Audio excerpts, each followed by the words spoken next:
Hello YouTube, Verbal here from MLC.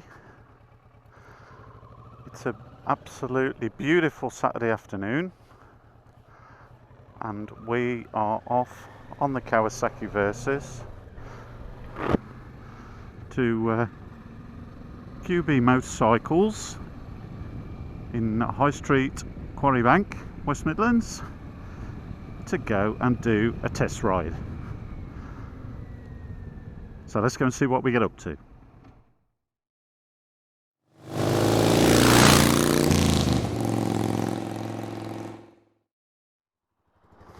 So here we are. We've chosen the 2021 Royal Enfield Himalayan. I'm not going to talk about specs to start with. We're just going to get on and ride the thing.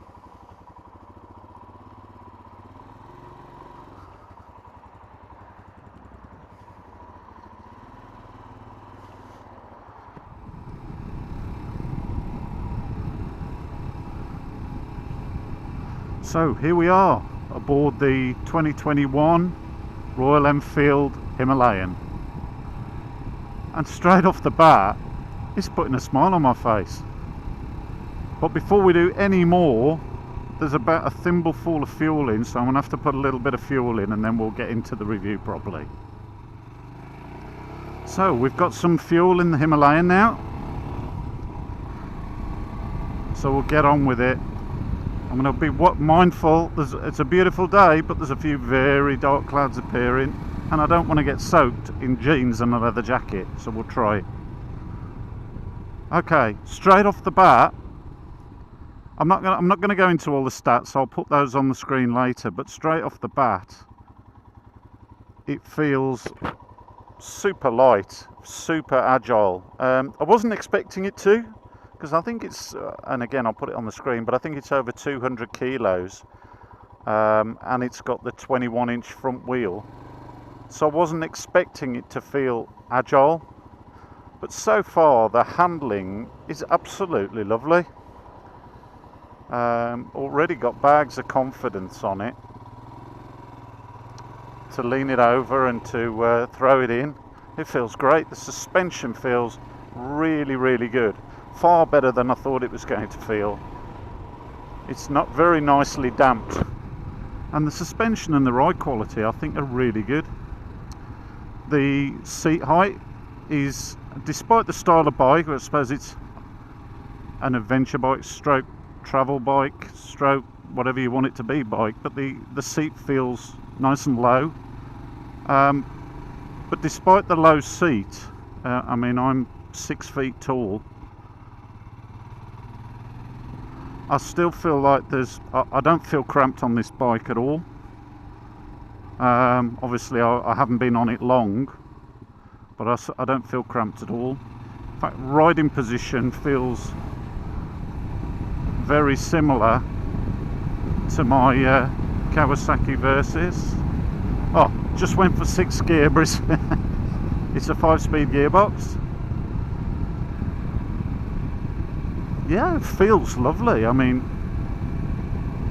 we'll address the elephant in the room. I think it's 24 horsepower, so you are not going to be winning any races, but that is not what this bike is about. That's not what this bike is about at all. But it's really smooth as well. I'm you know, considering it's a fairly big single, you'd expect thumping away. I expect it to be shaken to death, but the vibrations really are at a minimum at these sort of speeds, 40, 50. They're not going to bother you at all. Yeah, I'm impressed. It's putting a smile on my face. Front brake, I think I'll say front brake is adequate for the style and bike and the amount of power it's got. Back brake is excellent. It's really quite surprised me, the back brake, actually. I'm really enjoying this. Now, I said the engine's not powerful, and you don't feel any sort of particular rev point where the power's there. It's just sort of, but what you have got, you've got enough torque just to keep you going up these hills, to pull you out of corners. It's the torque you're riding on this bike, forget the power.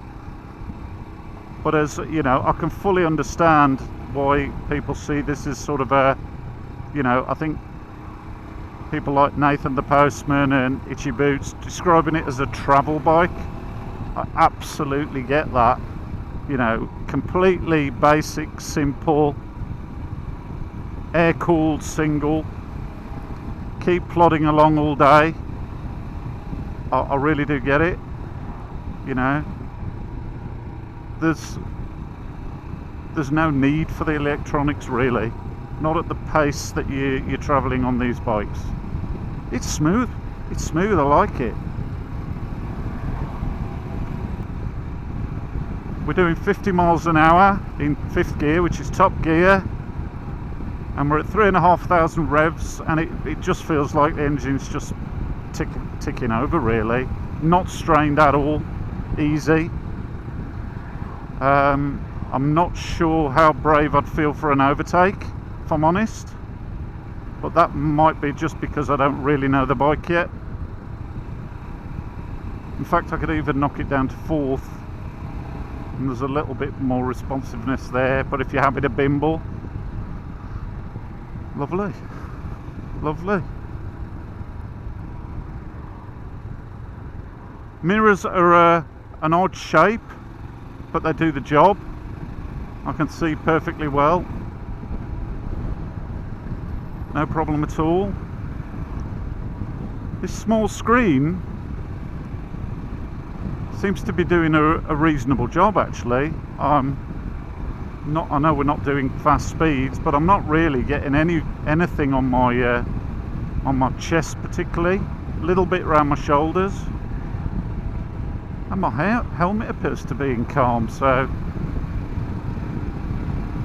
yeah, it's doing a good job.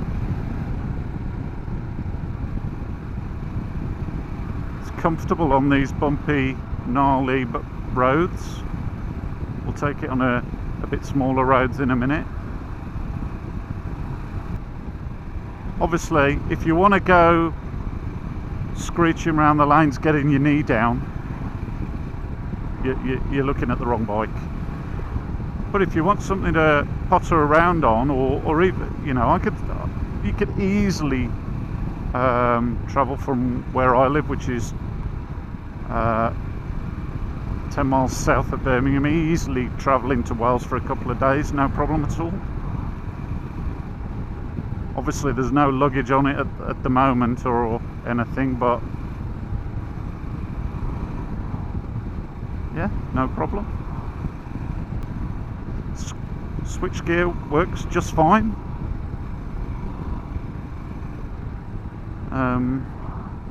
Little bit flimsy maybe, but it does the job perfectly well. No problem with that. Oops, didn't mean to go down the gear there. Obviously having a relatively low seat height, which well, is very easy to get your feet down flat on the deck. I'm 6 foot tall with a 32-inch inseam, but people much shorter than that could easily ride this bike. Listen to that bop, bop, bop, bop, bop, bop, bop. That single thumping up and down on tick over, lovely. Oh, nice. Nice. Really agile, which surprised me more than anything. Just how agile it is. Does not take much to flick it around. Now I'm no green lane or off-road person. I have done one day's off-roading in Wales, but I certainly don't class myself as an off-roader at all. And so I'm not about to I'm not about to take this demonstrator off-road.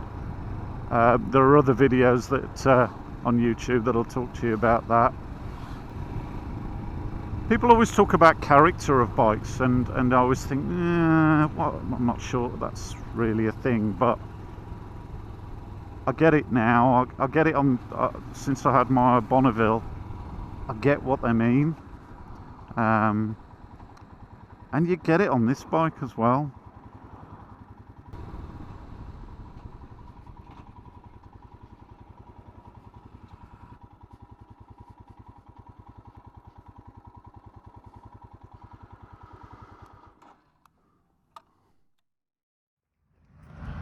So here she is, the 2021 Royal Enfield Himalayan. First of all, the looks, because to be honest, a lot of us, are drawn to the looks of a bike. I absolutely love the looks of this thing. I think it looks purposeful, it looks rugged, it looks like it'll take you anywhere, albeit slowly. It will take you anywhere. So what have we got? Well, front screen does quite a good job, really. I mean, I've only been up to sort of 50, maybe touch 60 miles an hour, but it did seem to do a perfectly good job. 21-inch front wheel, and the Seat tyres, which I've never heard of, but actually seem to do a really good job sticking to the road. We've got redesigned racks here around the tank, 2021, and redesigned exhaust and cat system. You get a bash plate standard, full length mudguard, which is quite ironic these days, as most of them appear to be about 3 inches long. There's that 411cc single, which is full of character. Rear brake is excellent. Exhaust note is okay as well. I think I would be getting some protection there for the rear brake cylinder. Again, tyres really good, but for me, the most surprising thing about the Himalayan is the suspension. It's the rear shock there, I don't know if you can see. It's a suspension which is really, really good for what is, let's be honest, a relatively low price bike at about 4,600 new, something like that for the 2021 model. Gearbox and clutch is nice and light and precise, if a little noisy.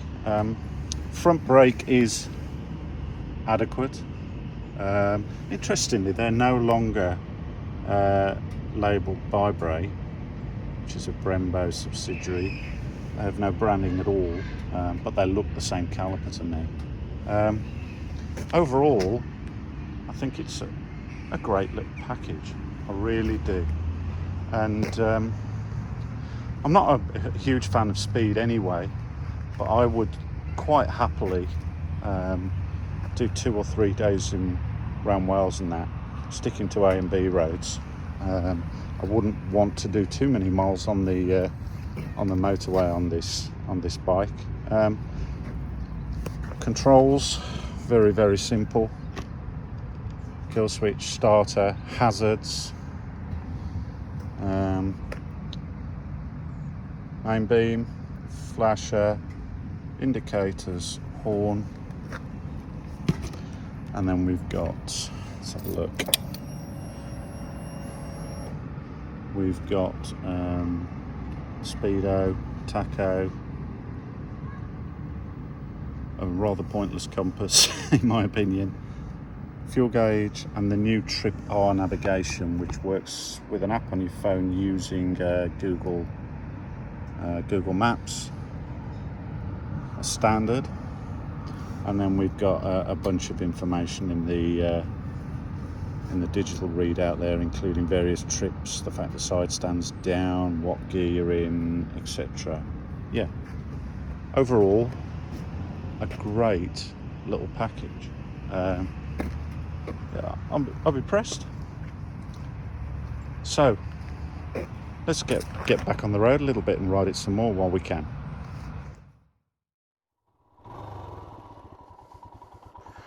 Okay, let's get on and ride her a bit more, shall we? Well, I'll try and open up a little bit up here, not too much. It's a pretty new bike, but we'll just stretch her legs a little bit.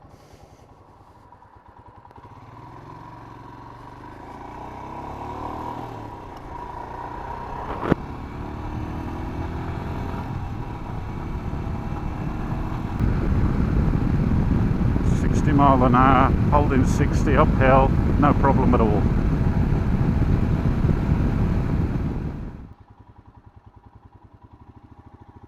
Oh yeah, low speed balance. Low speed balance is lovely.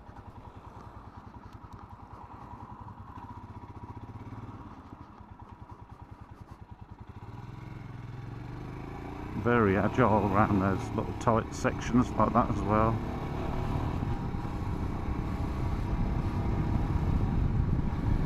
It reminds me, and I don't mean this in a negative way at all, it reminds me of a more powerful 125. It's no way feels like it's I think it's almost 200 kilos. In no way does it feel like that.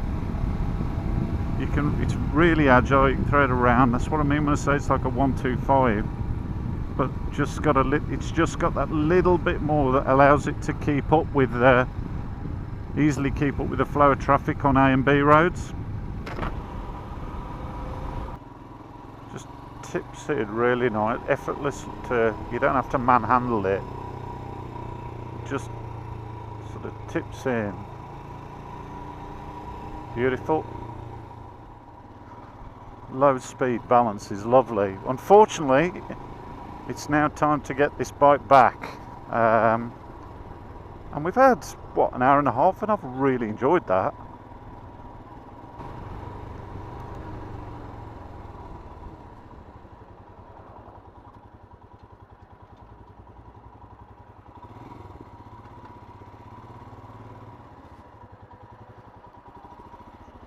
Thank you, mate.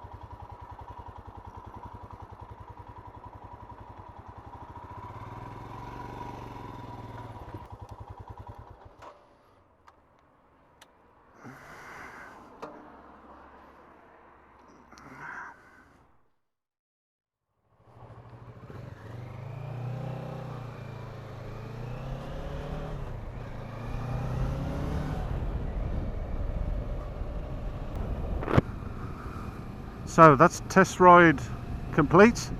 Many thanks to QB Motorcycles for the loan of their Himalayan. We're hoping to do quite a few more test rides. So if you like what you saw, hopefully we'll see you on the next one. Take care for now. Bye.